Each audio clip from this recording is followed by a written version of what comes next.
What's going on, Packers Nation? Welcome back to another video of Packers Latest. I'm your host, Taylor Bretl, and a happy Friday to all of you guys out there watching. Appreciate you tuning in day after day to learn more, hear more, whatever more on the green and gold Green Bay Packers. Once again, I am your host, Taylor Bretl, and if you want to, feel free to come back to the channel. Feel free to subscribe, leave a like, do anything as you please. If you leave a comment, I'll make sure to read those too. But we've got a rather light show today. We are just a couple of days away from that game day against the Minnesota Vikings on Sunday, but we have a pretty light show for us today. But I do want to start off with some more Josh Jacobs news. This news being positive. We know watching that game against the New York Giants, Josh Jacobs was removed for the rest of the game, taking a hit to the knee on that MetLife field that MetLife Stadium turf. It's not great, and that field is almost cursed in my opinion. Maybe that's a little strong, but it feels like a lot of injuries happen there. Nonetheless, it did happen to Jacobs, but lots of concerns in the moment. How long would he be out? How serious was it? Now it's got moved to day, and maybe he could be playing this Sunday against Minnesota. Over here by Matt Schneidman on X, it says, Josh Jacobs says, worst case scenario is he misses one game. He's still trying to play Sunday against the Vikings. If he doesn't, he's playing in Thanksgiving in Detroit.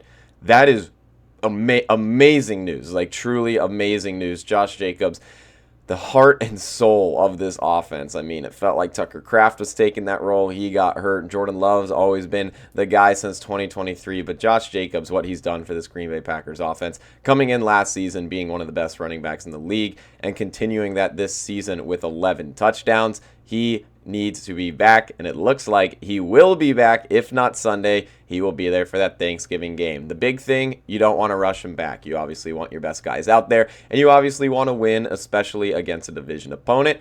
But I would rather have Emmanuel Wilson out there if Jacobs really doesn't feel good enough to go, because we've seen this with multiple players before. You rush them back, and they get hurt again. That's the last thing that we want to happen to anyone in the NFL, anyone on the Green Bay Packers, especially Josh Jacobs. So keep him safe. Don't rush him back. But that is definitely some good news trending in the upward direction.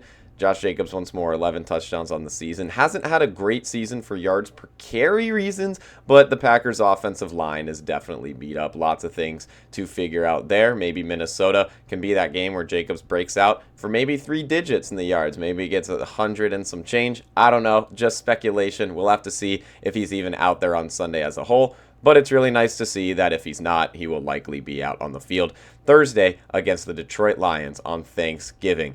Which takes us into our next point. We're going to talk on the defensive side of the ball a little bit and how Quay Walker is in the midst of a breakout season. Quay Walker has been absolutely incredible. I mean, that's kind of the only way to put it. I know it's pretty broad. I got some numbers over here as well, and I also will note, going to touch on this just a little bit more towards the end, but Quay Walker is battling that neck injury. That will be something to monitor. But you look at Quay Walker, 41 solo tackles on the season, 1.5 sacks, 84 tackles as a whole, which leads the Green Bay Packers. And it's some pretty incredible numbers for the Georgia pick. Quay Walker, you know, he's respectfully sometimes been a hothead. Sometimes there's been question marks on like, hey, don't do that on the field. Don't do that. Like, be smart. There's that famous clip of Matt LaFleur saying, be smart. But Quay Walker is having such a great season. You look at last game against the New York Giants, 7 total tackles. 1 of those were solo. A solid game out of him. And with those 1.5 sacks, all of those came in that win against Arizona where the defense, you know, held strong, did give up 23 points to a Jacoby Brissett-led Cardinals team, but still came away with the win. You got Quay Walker, you got Micah Parsons, Rashawn Gary, you got Mbarge, who's kind of climbing above Gary. You touched on that last episode as well. This defense is scary, man, and Quay Walker, a captain for the Green Bay Packers, has absolutely been a driving force to that. Now, he's another guy whose injury we have to monitor. I'll get into that official injury report at the end of the episode. But you got to monitor it. You got to keep these guys healthy. I sound like a broken record, but that's the reality. You're in the thick of the season. You had a really early bye in week 5, so you're not going to have that break in the middle or in the later part of the season that you're looking for. And now especially a game on Sunday, quick turnaround, play Thursday on Thanksgiving. That's not a lot of time. So if you rush a guy back and he might need those couple of days, maybe on like a Wednesday or a Thursday where they typically don't practice or they're limited, they're not going to get those with the Thanksgiving game coming up. So definitely something to monitor, but have to give my flowers to Quay Walker. Truly, truly, truly strong season from the draft pick out of Georgia. And once again, those 84 tackles lead the Green Bay Packers. Pretty impressive stuff. 41 solo tackles as well. Also lead the Packers. He's tied with Edgerrin Cooper, who has been another phenomenal star for this Green Bay defense. But speaking on the defense just a little bit more, we got to talk about the cornerback room and how it still kind of holds some concerns. This is a cornerback room that is rather beat up. It's a cornerback room that, when healthy, was pretty thin. And it seems like the key factor to if the Packers make a deep playoff run, what will be the spot that needs to step up? I believe it's the cornerback room. We've already touched on Quay Walker. We've touched on the linebackers, the defensive line. Tons of big names there. They've been playing very strong.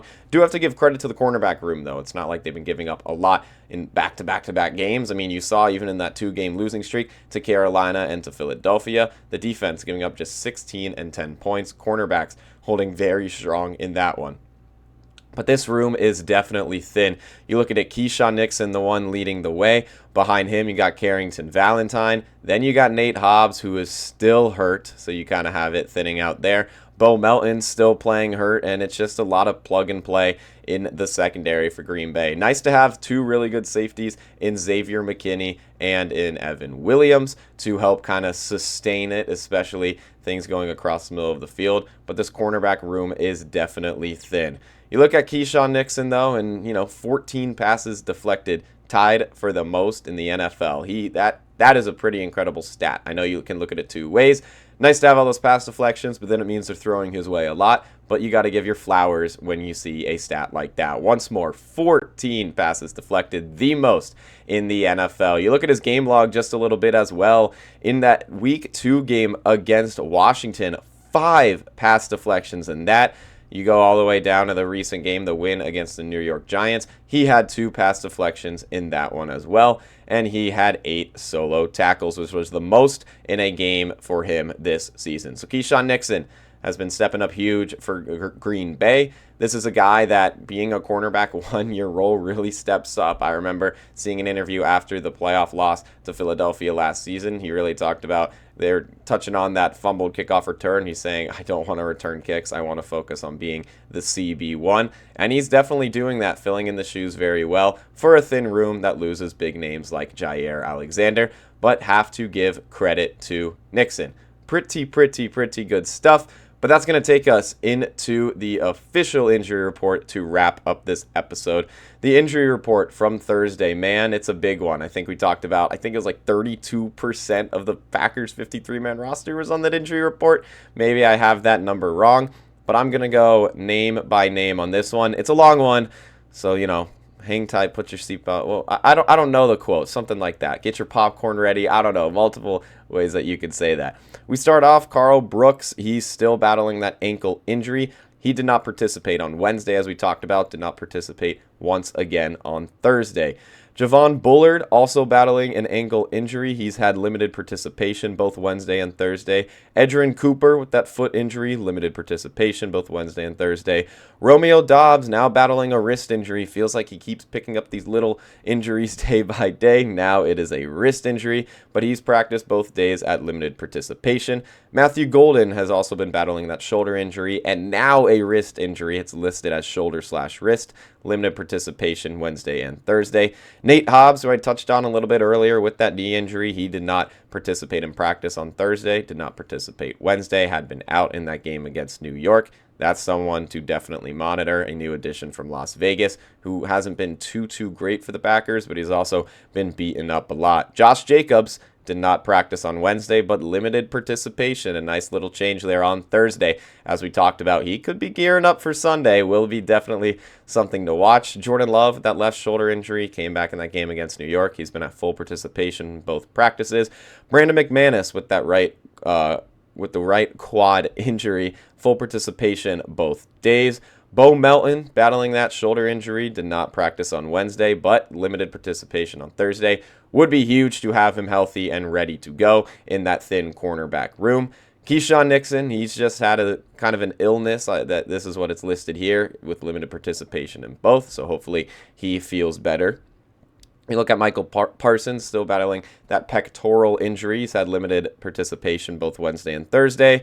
Zach Tom with the back injury, limited participation. Lucas Van Ness with the foot injury, limited participation. Quay Walker, as I touched on with that neck injury, he did not participate in practice for the second straight day. Been truly a defensive star for Green Bay. Would be nice to see him on the field Sunday, but got to monitor it with it being a neck injury. That is some very scary stuff. Christian Watson with his knee injury, limited participation on Thursday. Dontavian Wicks battling that calf injury, just limited participation himself. And Savion Williams, who did not practice on Wednesday, did have limited participation on Thursday. So that was a mouthful. That was about 2 minutes straight of me reading the injury report, but I want to make sure you guys are up to date on everything going on with the green and gold. I appreciate you guys tuning in for yet another episode of Packers Latest, and I'll see you around. Game day's coming up on Sunday. Go Pack, go.